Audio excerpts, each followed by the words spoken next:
Ici Raymond Saint-Pierre, bienvenue à Zone Doc. Nous vous présentons le premier de 2 documentaires sur les Acadiens du Québec. C'est le conteur Fred Pellerin qui va nous servir de guide. En 1755, 5000 Acadiens fuiront au Québec au moment de la déportation du Grand Dérangement des paysans chassés de leurs terres par les troupes anglaises. Ils ne seront pas toujours reçus à bras ouverts. Au Québec, on les accusera d'avoir causé une épidémie de picote ou petite variole. Les ancêtres de Fred Pellerin passeront d'abord par le Massachusetts, où personne ne les attendait, avant d'être refoulés vers le Québec. Mais l'histoire finira bien. Ces nouveaux arrivants vont s'installer dans tout le Québec, autant à Havre-Saint-Pierre ou aux îles de la Madeleine, que dans le quartier de Verdun, à Montréal. Parmi les descendants de ce peuple fort, on retrouve des gens comme Céline Dion, Gilles Vigneault, Bernard Landry et évidemment Fred Pellerin. Voici donc les Acadiens du Québec, le grand arrangement de Phil Comeau.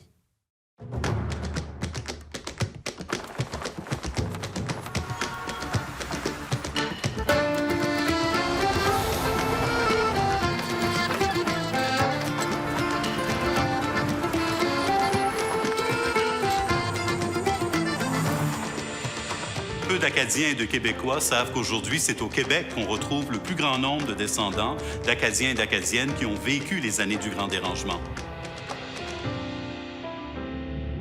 Moi, je savais pas que j'étais Acadien jusqu'à il y a quelques années. Je savais pas que j'avais un bout de sang d'Acadie dans les veines. Puis à un moment donné, mon père est allé au Nouveau-Brunswick, puis il est revenu Acadien.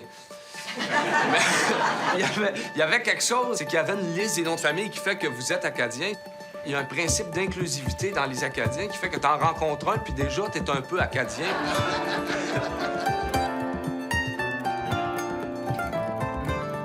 Les Acadiens sont venus soit en fuyant la déportation ou en revenant après la déportation.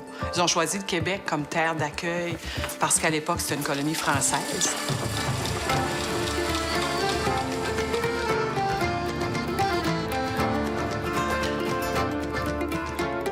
Si on considère qu'il y a environ aujourd'hui dans la population québécoise 6 millions de Québécois qui sont d'origine canadienne-française, on peut dire qu'il y aurait 3 millions de Québécois qui auraient au moins un ancêtre acadien dans leur généalogie.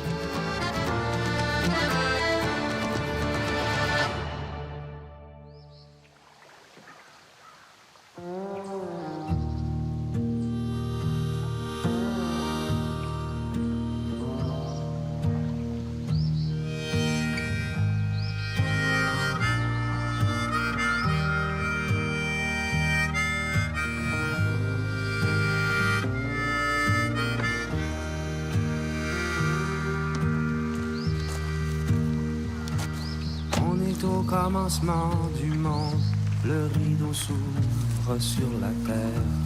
L'aube se lève, la rosée tombe. Comme au théâtre, il faut se taire. On est au commencement du monde, mais y a du sang dans les lilas. Déjà les hommes et les colons ne s'embrassent plus comme autrefois. On est au commencement du monde. On rêve comment, on rêve à quoi? L'enfance est tellement vagabonde, tellement qu'elle ne se souvient pas. Fait que Champlain, nous autres, on s'imagine qu'il arrive à Québec puis que c'est là que ça part son affaire. Mais lui, il était déjà ici. Beaucoup de gens ne réalisent pas que Champlain était ici en Acadie avant d'aller plus tard à Québec. Quand les Français ont revenu en plus grand nombre, avec l'arrivée des femmes et naissance d'enfants. C'est là qu'il se fait le transfert, qu'on passe de français à acadien. Après un bout de temps, la réalité de la vie quotidienne était ici. L'Acadie, on s'est devenu le peuple acadien. En 1755, il y a des Acadiens de tous les villages qui allaient être déportés. Ici, dans le bassin d'Annapolis, à Port-Royal, c'est le 8 décembre au matin qu'il y a 7 vaisseaux qui appareillaient avec, à leur bord, 1664 Acadiens. Il y avait 251 hommes, 263 femmes, puis 1150 enfants qui allaient être dispersés dans 5 colonies américaines, les 2 Carolines, New York, Connecticut, puis Massachusetts.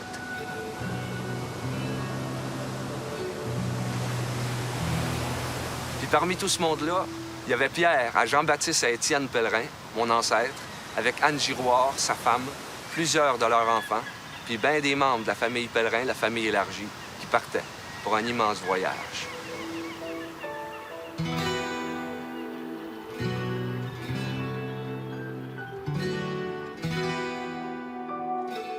L'histoire des Acadiens au Québec est enseignée pas vraiment dans des institutions scolaires. C'est plus la famille qui racontait à ses enfants et à ses petits-enfants que leurs ancêtres étaient acadiens. Comme moi, dans ma famille, on savait que nos ancêtres étaient d'origine acadienne. On ne nommait pas nécessairement toute la généalogie, mais on savait au moins qui était le premier.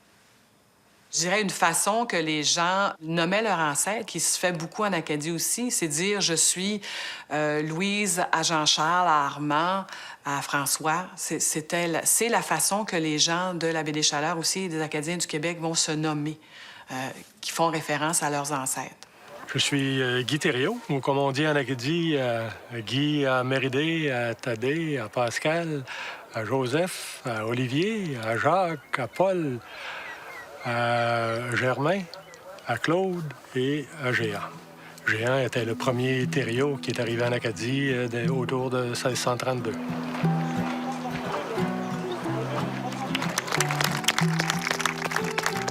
Nous avons des origines acadiennes, tout le monde ici. La famille Thériault, sentant la tempête du Grand Dérangement s'en venir, ont décidé de fuir pour rejoindre le Québec avant d'être déportés.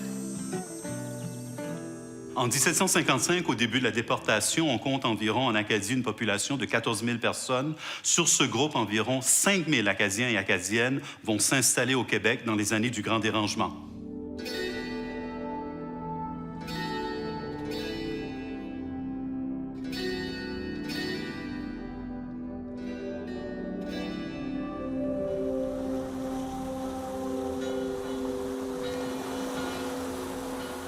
Alors, quand les Acadiens commencent à arriver ici à l'automne de 1755, la ville de Québec vit une crise économique. Et ces réfugiés qui arrivent, non seulement avec des maladies, non seulement qui augmentent le nombre de bouches à nourrir, mais qui sont aussi porteurs de nouvelles tragiques que les Britanniques, si on leur résiste, voici ce qu'ils font.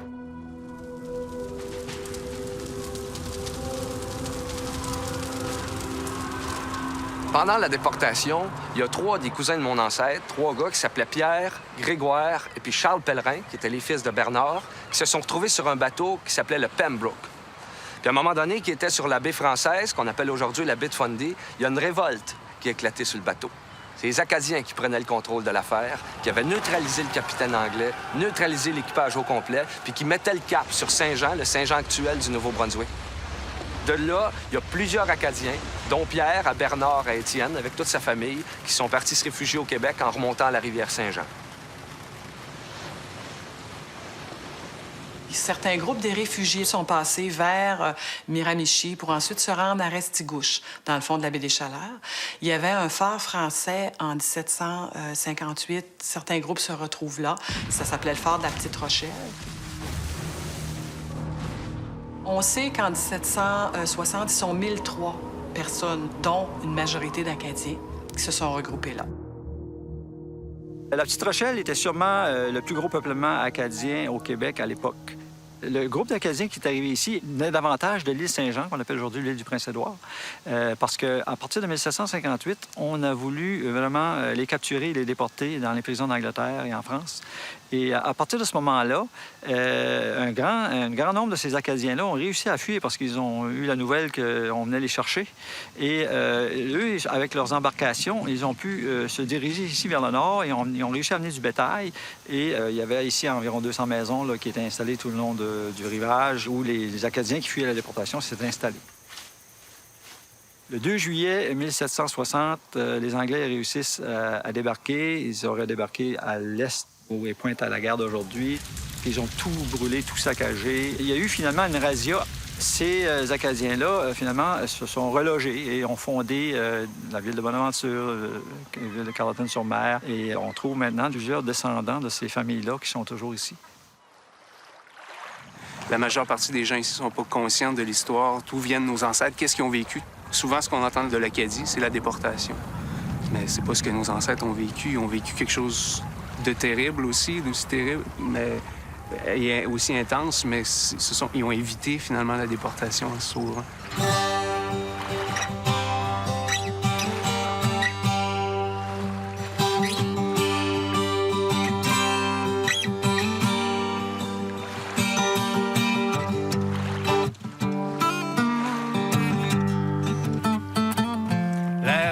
silence, c'est le début de l'errance et de la rage sans ancrage.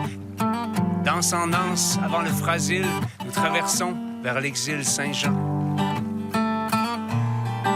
La menace est en marche, ça sent l'an rouge dans les emprunts. Les Anglais avancent leur position et la guerre recommence. Halifax se fixe, des alliés et des axes. Nous, il faut qu'on parte, un autre X sur la carte. De nouveau défricher la terre et reconstruire maison. Comme si le déracinement était une saison.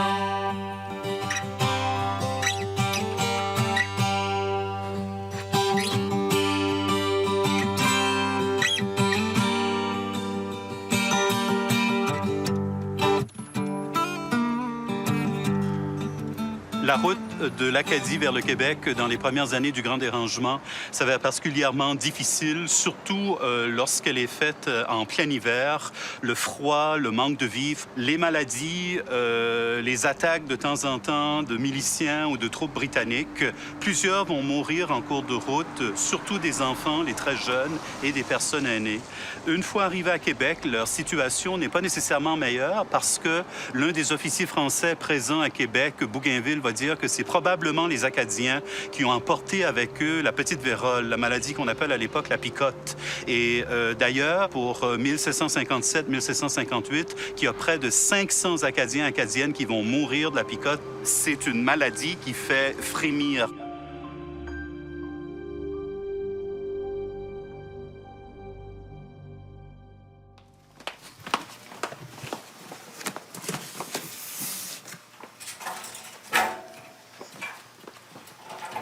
C'est le registre original de la paroisse Notre-Dame de Québec pour l'année 1757. Ce qui frappe au premier abord, c'est qu'on est en plein dans la période de la petite variole, donc la picote. Elle fait intéressant. La mention acadien sur chacune des sépultures. Pour les distinguer des Canadiens, une identité différente Une différenciation qui se fait déjà à l'époque. Ici, ce qu'on retrouve, l'acte de sépulture de Mme Ursule Gautreau, qui est une ancêtre de Céline Dion. Donc, elle est décédée à l'âge de 40 ans environ. Et on spécifie, encore une fois, son origine acadienne.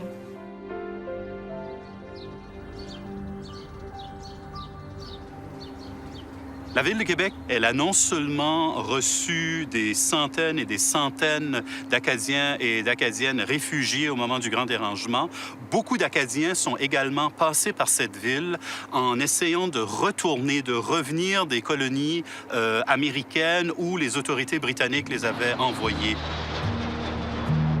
On est au commencement du monde, la peur au ventre et les mains vides. La liberté jusqu'à la honte, de l'innocence aux dernières rides.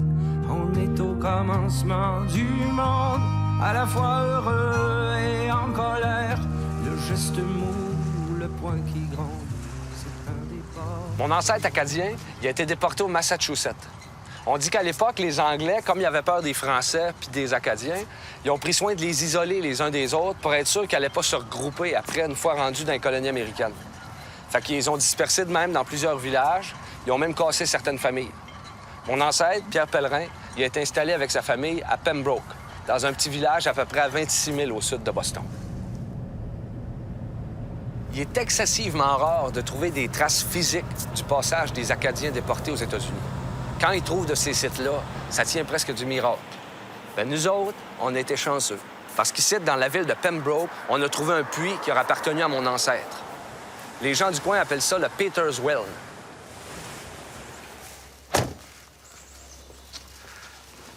Hello? Hi. Karen? Fred. Yes. Yes, nice to meet you. Nice to meet you. And there it is. Ah, there. Oh. Now, one thing you have to remember is that your family arrived here in January 1756. So there was probably a significant amount of snow in this whole area. And there was an abandoned cabin that on the property that they put him in and his family. He had, his wife and 4 of his children when they first arrived. So it must have been extremely difficult for the family. They just were kind of outcasts in the community. So I think this is an important site to protect because there's so few examples of the Acadians ever having been here.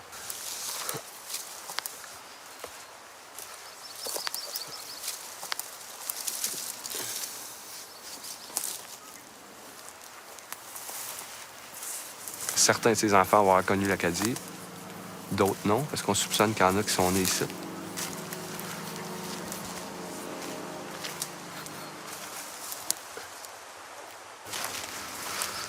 C'est cool, là, je cherche, je me dis, c'est sûr qu'il y a des affaires autour de ça. Là-bas, il y a un genre de petit muret, tu sais. On ne devait pas trouver ça nécessairement beau, là, tu sais, d'être ici. Fait que c'est pas... C'est le fun de le voir, puis en même temps, tu sais... Ça ne devait pas être le beau bout de l'histoire pour eux autres. Ils quittaient leurs terres riches là-bas, les agricultures, puis ce qu'ils avaient bâti, surtout. Ça. Là, ils se retrouvaient dans la meilleure qu'à madame, si j'ai bien compris, c'était une maison à moitié abandonnée, puis ils ont sacré dedans au mois de janvier, puis 10 ans. 10 ans de temps. À manger de la misère. Une place où tu veux pas être.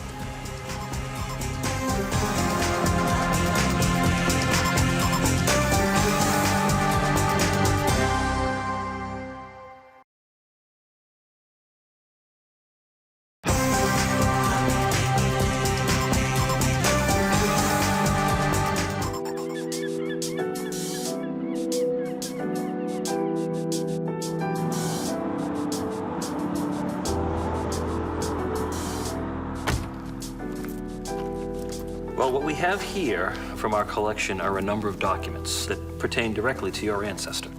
And it lists from November 1756 to September 1757 expenses that the town had to incur for the care of Peter Pellerin and his family. It literally details activity that you might find interesting. For instance, there's an expense for a midwife, which means that Peter and his family were still having children at the time. I'm happy to see this and to have proof that he's been here. The letter is really... Yeah. Documented proof of your family here in Massachusetts. And this is Peter as he resides in jail in Plymouth County. And he's writing to the governor now. He's essentially making a very sympathetic case to the governor of his situation. He was a hardworking person. He was removed from Canada. All was taken from him. He's trying to take care of his family, and yet his landlord brought suit against him and had him put into a debtor's prison. Pray consider my distressed case.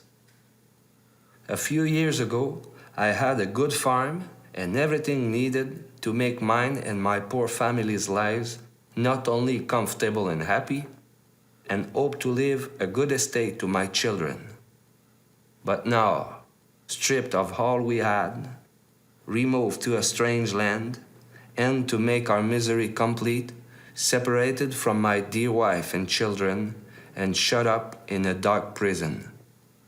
It's impossible for me to express my troubles. Peter Pellerin. On est au commencement du monde, sur une terre abandonnée. Nos idéaux sont sans royaume, tous les soldats ont déserté.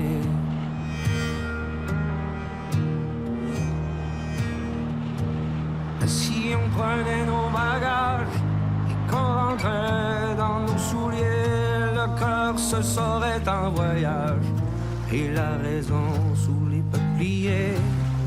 Alors la mer ou la montagne ou peu importe l'horizon, les artisans sont mélomanes, ils chantent au parfum des moissons.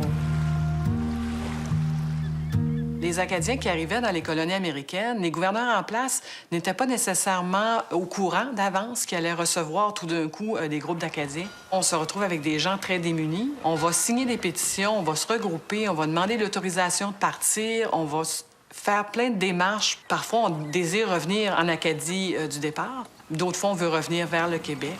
ces gens-là étaient conscients d'être encore des fugitifs, tu sais.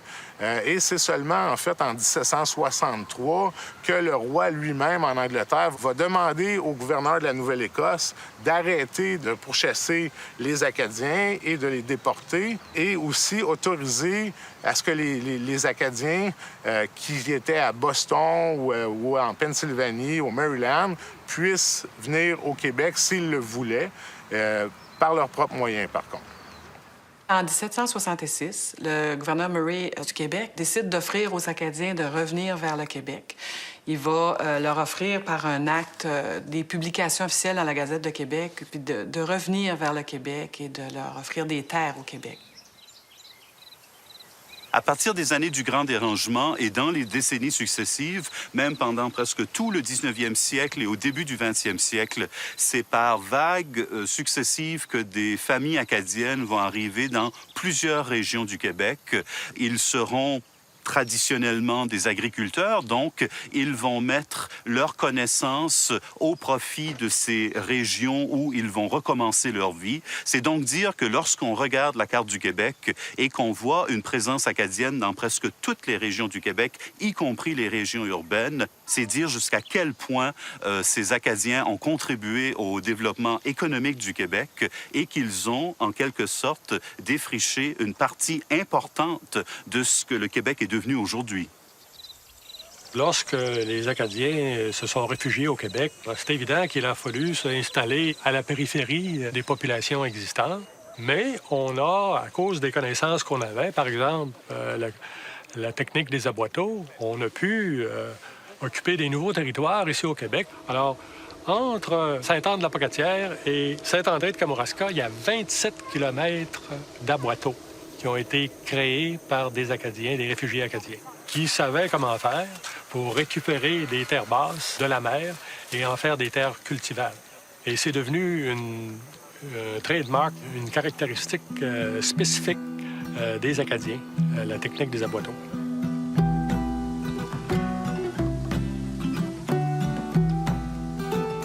En 1755, la population de la Nouvelle-France est à peu près de 55 000 habitants qui sont répartis globalement le long du Saint-Laurent et le long des grands affluents de l'époque, comme le Richelieu, par exemple. En fait, il y a une étude de John Dickinson de l'Université de Montréal qui, lui, avait trouvé des Acadiens dans 96 des 120 paroisses qui existaient à l'époque. Notre étude a permis de montrer, en fait, on a trouvé des mariages d'Acadiens dans 93 paroisses entre 1755 et 1775.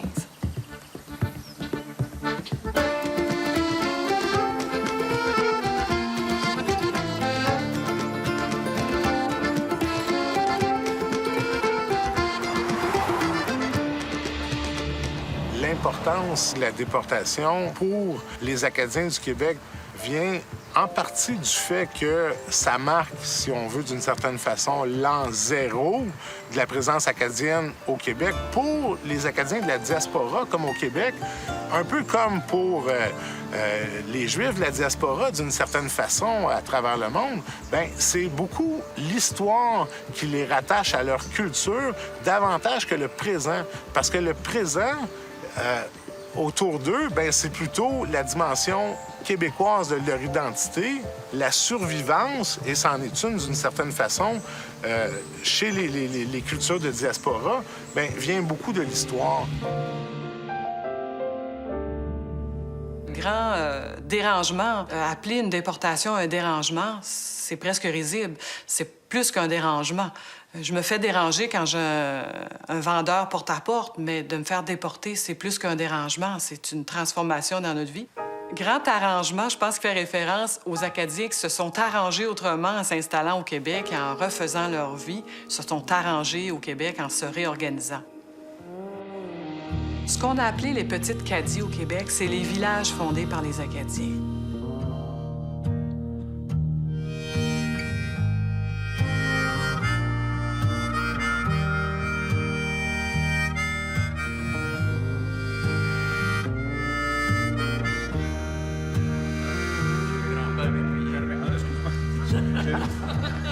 On est au commencement du monde.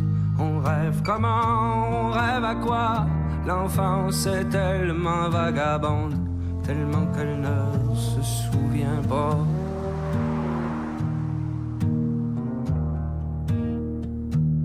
On est au commencement du monde, la peur au ventre et les mains vides, la liberté jusqu'à la honte, de l'innocence aux dernières rides. On est au commencement du monde. Il faut nettoyer les lilas.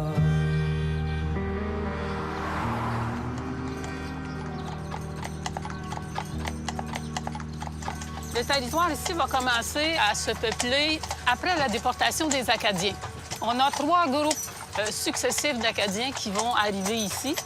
Un premier groupe qui viennent surtout de la région de Beauséjour et arrive ici en région vers 1758. Le deuxième arrivage arrive davantage autour de 1764. Ils sont passés quelques saisons à Kakuna et sont venus retrouver ici des familles qu'on connaissait déjà. Quelques années plus tard, on a les déportés des colonies américaines qui vont revenir après le traité de Paris de 1763 et on s'installe sur le boulevard des Acadiens en allant vers Nicolet.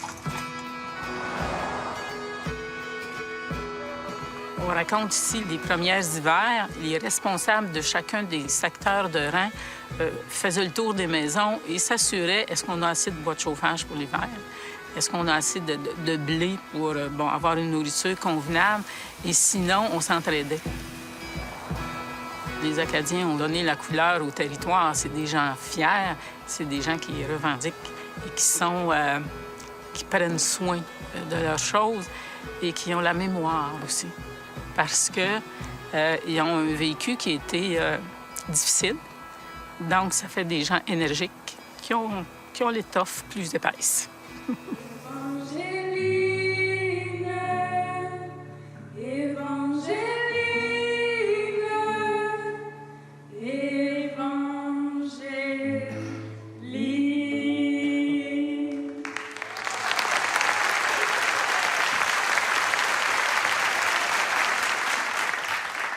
Nous sommes ici, à Saint-Grégoire-de-Bécancour, particulièrement, l'Acadie du Québec.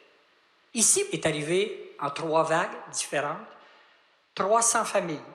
Entre 1500 et 1800 personnes dans le temps. C'est du monde, ça, au Québec. Si on prenait des échantillons de sang, là, il y en a peut-être 1 sur 2 qui a du sang de couleur acadienne. C'est assez particulier. Hein? C'est un phénomène.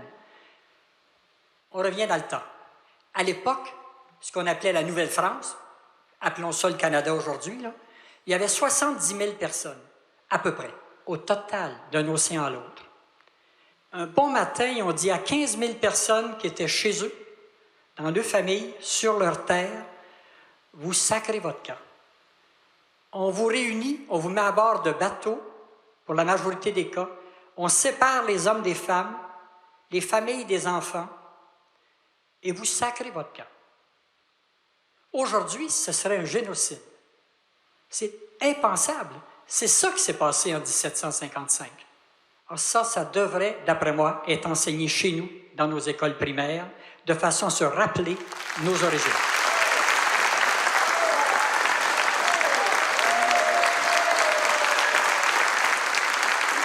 Je trouve que l'histoire du Québec et l'histoire du Canada fait complètement abstraction de toute cette tranche de l'histoire de l'Acadie, des Acadiens qui arrivent ici.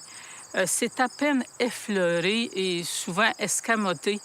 Alors, ce que je souhaite, moi, c'est qu'on revienne à une histoire où on inclut cette portion-là de l'histoire. Les Acadiens ont laissé leur trace ici au Québec. Ils font partie de l'histoire et je pense qu'on devrait le dire.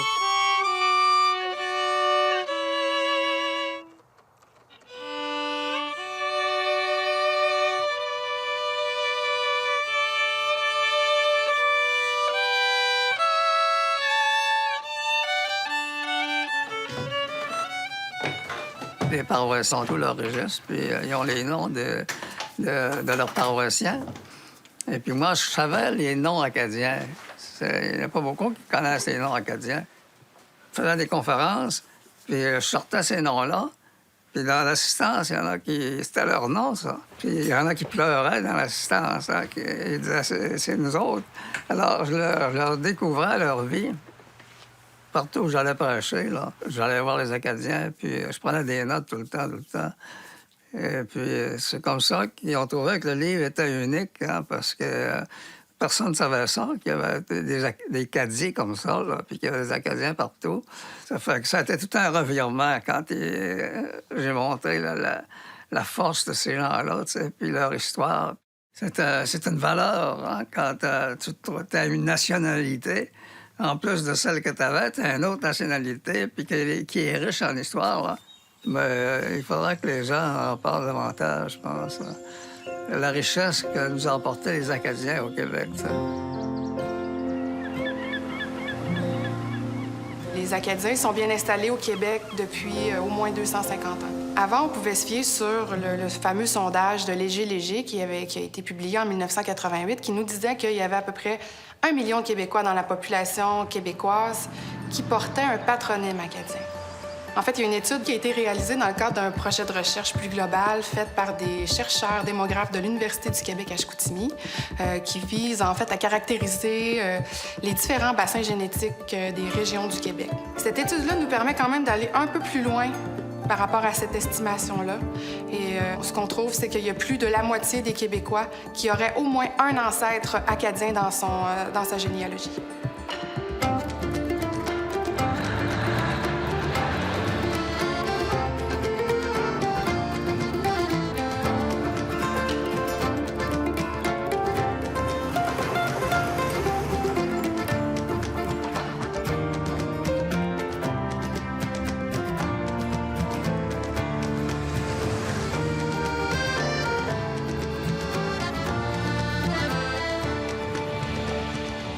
Parmi les premiers arrivants ici au Saguenay, il y avait une famille d'Acadiens, et c'était la famille de Pierre Boudreau. Notre premier agriculteur qui était Alexis Tremblay-Picoté. Son fils a marié Marie Boudreau. Aujourd'hui, si vous avez beaucoup de Tremblay au Saguenay-Lac-Saint-Jean, c'est grâce aux Acadiens et à la famille Boudreau. Je suis Acadien puis fier de l'être par rapport que c'est un peuple de battants. Présentement, au Saguenay-Lac-Saint-Jean, 4200 Boudreaux. Probablement la moitié du Saguenay-Lac-Saint-Jean est acadien. Ces gens-là ne savent même pas ça. Bécomo est un projet industriel qui a été élaboré dans les années 1920. Là, il cherche un nom pour la ville, puis il y a un héros populaire ici sur la Côte-Nord qui s'appelait Napoléon-Alexandre Comeau, qui était d'origine acadienne, évidemment, qui était un monsieur devenu trappeur. Il était médecin, télégraphiste, maître de poste, agent des pêches, en tout cas, mettons-en, c'était vraiment un héros. Et Yves Thériault a, entre autres, écrit un livre qui s'appelle « Le roi de la Côte-Nord », consacré à Comeau, qui est un personnage de légende, dans le fond, par rapport à toute la vie nord-côtière.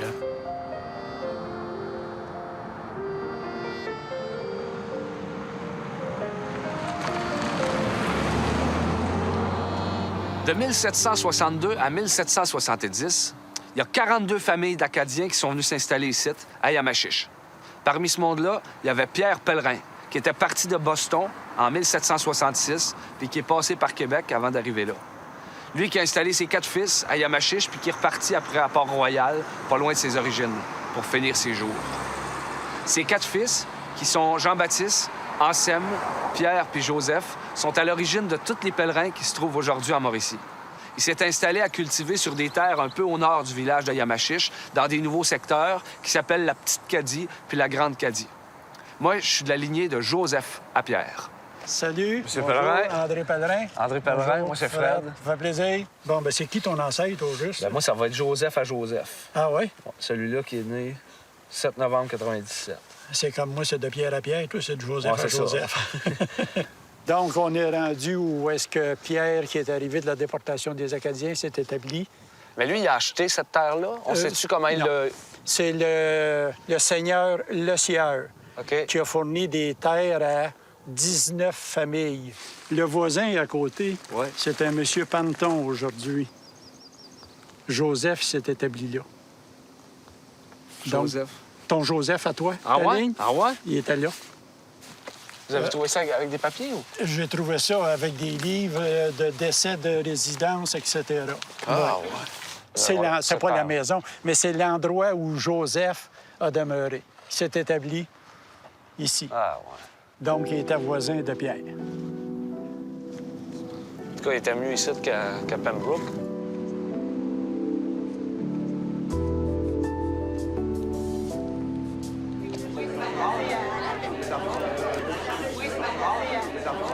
Ça, ici, c'est les familles pèlerins depuis Étienne. OK. Trouver ton arrière-grand-père. Ouais, moi, ça... Oui. C'est quelque part dans ça. Baptiste, Luc, Raphaël. Parce que Joseph, le mien, moi, c'est Joseph. Il y a eu un Joseph aussi. Ils ont tous nommé 2 fois. Quand on était déportés, on s'en est dans le Massachusetts. Ouais. Aux alentours de Boston. Oui, exactement. Ah, mais j'étais là, moi. Tu y étais? J'ai vu le terrain. J'ai vu le puits. Il y a encore le puits, le trou en pierre. Hey, c'est un party d'arbre généalogique. Fait que, En fait, ça a commencé en Nouvelle-Écosse, dans l'Acadie d'origine, Port-Royal. On n'a pas trouvé le lieu précis d'où habitait ce Pierre Pellerin-là qui a été déporté, mais il a appartenu une île qui s'appelait l'île aux cochons. C'était trippant de pouvoir voir ça. J'ai des roches de chaque place. J'ai rendu une pelletée de gravelle dans le char. L'île aux cochons, donc, où se trouve présentement une centrale hydroélectrique qui marche à la marée montante, parce qu'il y a des marées assez violentes dans Bitfundy. Fait qu'il y a une centrale qui produit l'électricité à partir des marées, du mouvement des marées, sur cette île-là. Alors, je suis allé voir, par droits ancestraux, j'ai réussi à nous négocier 15 % de tout ce qu'ils vont faire comme profit. Ils veulent rien savoir. Moi, j'ai appris des affaires là-dedans. Ça n'a pas de bon sens ce qu'on peut vivre. C'est ça, il est remonté 4 fils qui étaient là, qui se sont installés. Là, je pense que pas mal tous les pèlerins qui sont ici, ça serait descendant de ces 4 fils-là.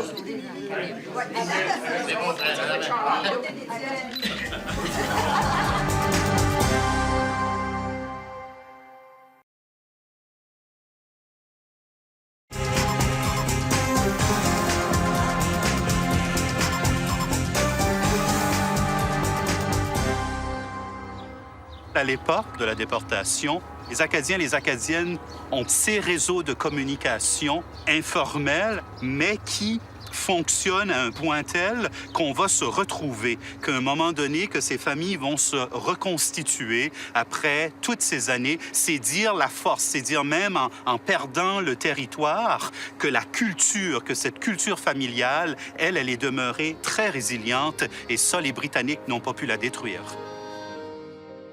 Dans la série des destins qui frôlent l'impossible, puis des réalités qui vont flirter avec le conte de fées, on raconte l'histoire d'Étienne Mignot. Étienne Mignot, qui était le bisaïeul de la grande cantatrice Emma Albany, qui se trouve aussi être l'ancêtre de tous les Mignots de la région de Saint-Denis-sur-Richelieu. Étienne Mignot qui a été déporté un jour en Georgie, séparé de son épouse, qui était à ce moment-là enceinte de leur premier bébé. Porté en Georgie puis tenu en captivité pendant de longues années, un bon jour, il a réussi à s'échapper avec d'autres Acadiens, puis qui sont remontés la carte pour revenir le long du fleuve Saint-Laurent. Un jour, Étienne Mignot a rencontré un jeune homme qui prétendait avoir jamais rencontré son père. À quelques questions, il répondait que son père avait été pris, au moment où sa mère était encore enceinte, dans l'église de Grand-Pré.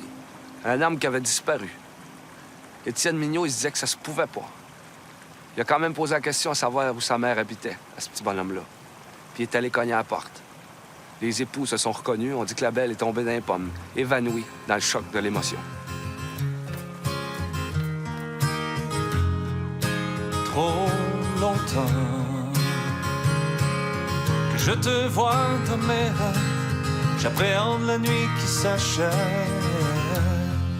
Mais trop longtemps que l'on s'écrit comme deux amants, se rappelant nos rêves d'enfants. On avait rêvé de liberté, de partir voyager.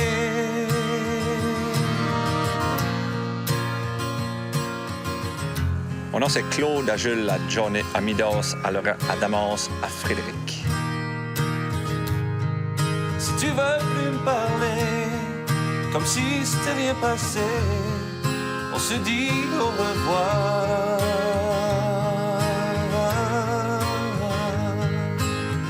Ce illustrant les pages de notre histoire.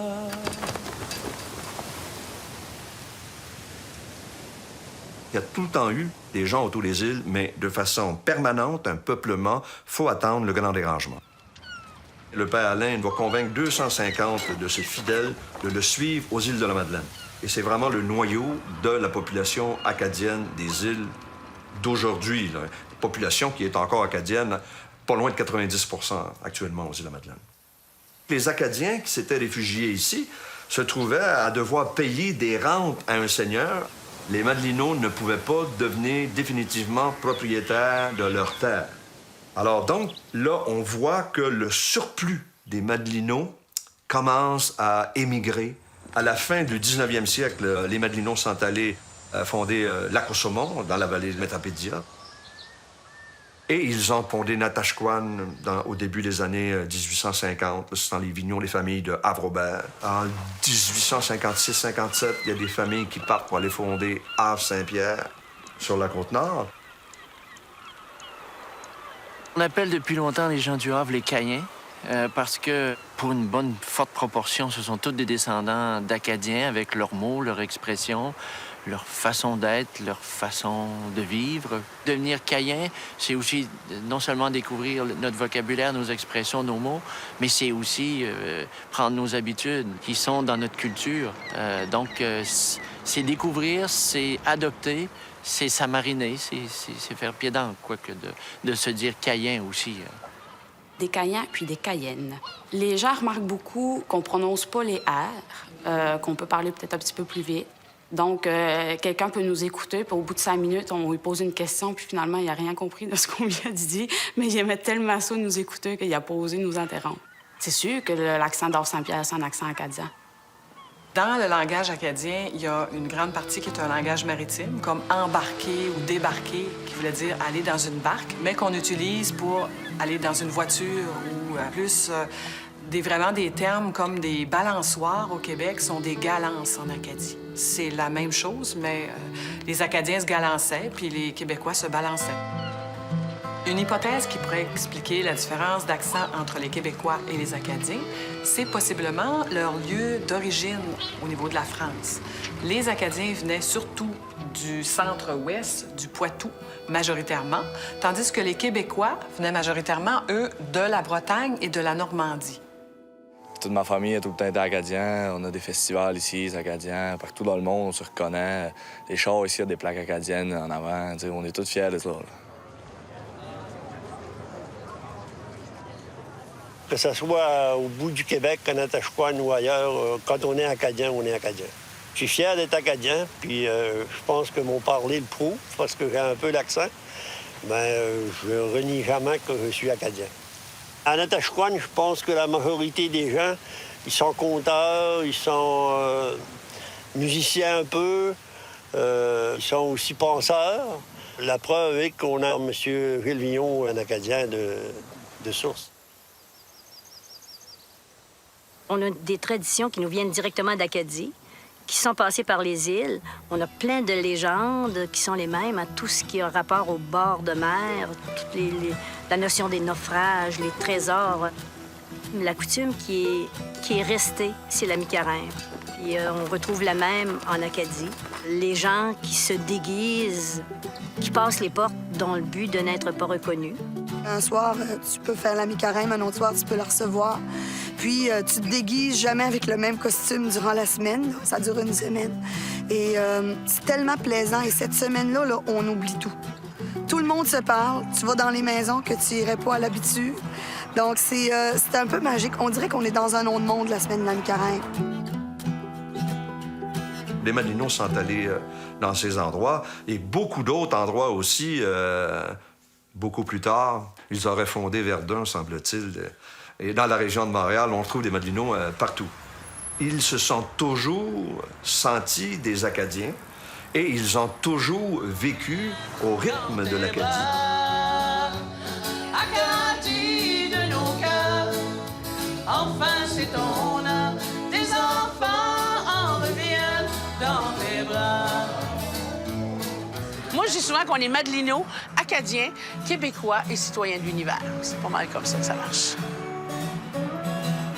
ville comme Montréal continue à attirer des gens qui viennent des maritimes ou des régions acadiennes du Québec comme la Gaspésie, des gens qui viennent pour travailler, étudier. Et aujourd'hui, on dit que sur l'île de Montréal, puis toute la banlieue, on peut monter à 1,5 million de personnes d'origine acadienne. À partir des années 60, une jeune génération d'historiens et d'historiennes a plutôt mis l'accent sur cette identité québécoise qui était de langue française et qui n'excluait pas nécessairement les autres origines, mais qui ne mettait pas autant d'accent sur ces origines-là. Alors, on était surtout québécois ou canadiens français et on ne voyait pas de la même façon cette contribution acadienne. Il aurait même fallu à l'époque d'être quand même assez spécialisé, par exemple lorsqu'on pense aux plaines d'Abraham, pour faire, comme on peut le faire aujourd'hui, la part des choses avec tous les participants à la bataille des plaines.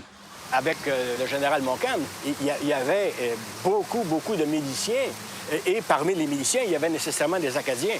Donc, il y avait des Acadiens qui ont participé à la bataille des plaines d'Abraham, donc sur les hauteurs d'Abraham.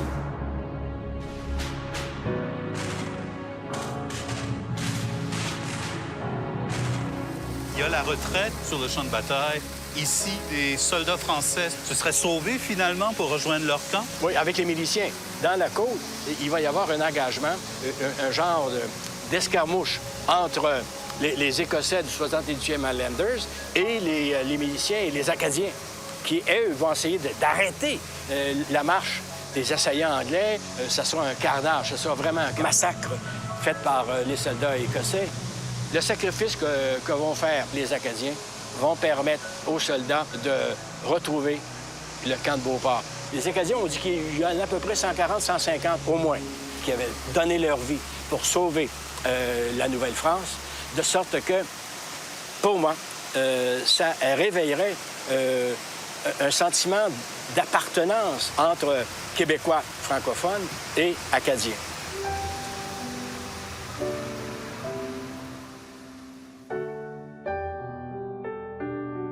Il y a plusieurs Acadiens qui participent de façon très active à la politique. Par exemple, dans cette première Assemblée législative du Québec, donc où ces députés sont élus pour la première fois en 1792, eh bien, il y a un Acadien, il y a un déporté, un exilé, Jean Boudreau. Il a la distinction d'être le premier Acadien élu à l'intérieur d'une assemblée législative. Et c'est à Deschambault où cette famille Boudreau commence vraiment à se distinguer. Son fils aîné devient apparenté aux Vigée et aux Papineau, des gens qui seront vraiment les grands leaders du mouvement patriote.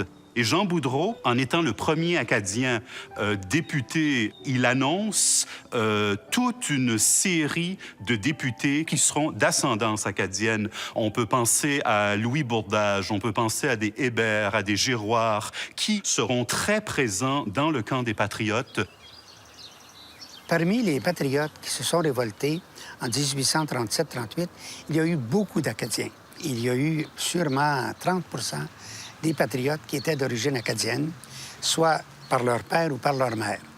Et c'était une revanche parce qu'ils n'étaient pas loin de la déportation. Hein? C'était leurs grands-parents, très souvent, qui avaient subi les affres de cet arrachement à leur pays natal. On calcule que sur les 1300 patriotes qui ont été emprisonnés, il y en a eu au moins 125 Acadiens, et probablement plus si on compte ceux dont la mère était acadienne. Après la révolte des Patriotes, il y en a plusieurs qui ont été pendus. Évidemment, il y en a beaucoup aussi qui ont été déportés. Et puis c'est grâce à eux, d'ailleurs, que 10 ans après, on a eu la démocratie au Canada. Lorsqu'arrive la rébellion, les années 37-39, comme par hasard, Napierville devient le siège de ce qu'on appelle la Grande Armée, le Grand Commandement de la rébellion. Et on retrouve dans cette région, dans la Haute-Montérégie, le village où est né Louis Cyr en 1863. Louis Cyr savait évidemment qu'il était de souche acadienne et il savait plus que ça. Il a maintes fois, autour de la table familiale, entendu les récits de l'arrière-grand-père qui faisait état, d'ailleurs, des grandes difficultés qu'ont provoqué le Grand Dérangement. Et Louis Cyr se fera fort de se rappeler 3 choses. Premièrement, ses origines acadiennes. Deuxièmement, l'importance de la langue française. Et troisièmement, l'intégralité de son nom qu'il a refusé de travestir ou de le modifier pour qu'il ait une consonance anglophone. Il va devenir le symbole de la race. Il va devenir l'homme qui est capable de battre les Anglais et les Américains. Il est donc devenu le bras armé de la nation et celui qui semble dire aux Canadiens français, dorénavant, nous ne sommes plus des porteurs d'eau, dorénavant, nous sommes des vainqueurs. Le nom de Louis Cyr fait partie du langage populaire comme celui de Maurice Richard. Maurice Richard, il a des origines acadiennes. Il y a des grands noms au Québec qu'on sait qui sont d'origine acadienne ou qui ont eu une influence sur le Québec, c'est sûr.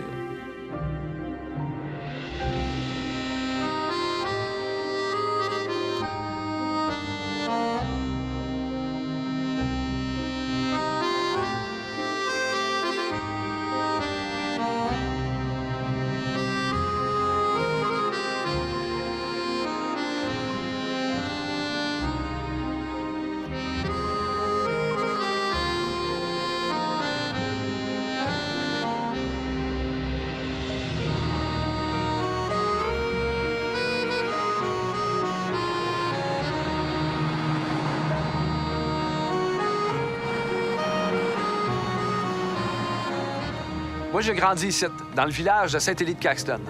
Puis ça se trouve que parmi les 6 familles qui ont fondé le village, il y en a 2 qui étaient d'origine acadienne. Il y avait les Garceaux, puis les Pèlerins. Il y a beaucoup d'Acadiens, des gens d'origine acadienne qui sont au Québec. Puis Pèlerin, ça vient d'Acadie. Ben, Oui, mademoiselle? Est-ce qu'il y en a plusieurs des Acadiens à Saint-Élie? Bien, d'origine acadienne, oui. En fait, on est Acadien, on le sait pas, là, comme ça. On n'a pas l'air. L'Acadien, il est comme nous autres. Moi, je suis un Acadien, on le sait. Je veux dire, être Acadien, c'est porter un petit peu de cette descendance-là en dedans de nous autres. Fait que moi, je suis un pèlerin de souche acadienne, comme ma blonde qui l'est elle aussi. De son bord, les ancêtres étaient venus s'établir à Saint-Grégoire, sur la rive sud de Trois-Rivières. Puis l'affaire, c'est que notre première fille est venue au monde le 28 juillet 2005, le jour de la commémoration officielle du 250e anniversaire de la déportation des Acadiens. Moi et mon père, il l'a appris sur le tard qu'on était Acadiens. Mais on peut être certain que mes enfants vont le savoir jeunes, puis que les générations futures des pèlerins pourront dire qu'ils s'en souviennent encore. Voilà, c'était Zone Doc. Ne manquez pas le 2e épisode de cette série de documentaires la semaine prochaine.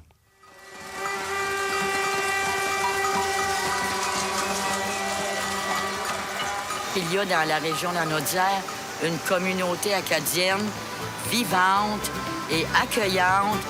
Dans mon ascendance, c'est acadien à 100 % des deux côtés. Les Acadiens du Québec, ils ont eu un rôle important. Ils ont encore un rôle important dans tous les aspects de la vie. C'est vraiment, je pense, un honneur d'être descendant des Acadiens. C'est un peuple qui a vraiment un patrimoine toujours vivant.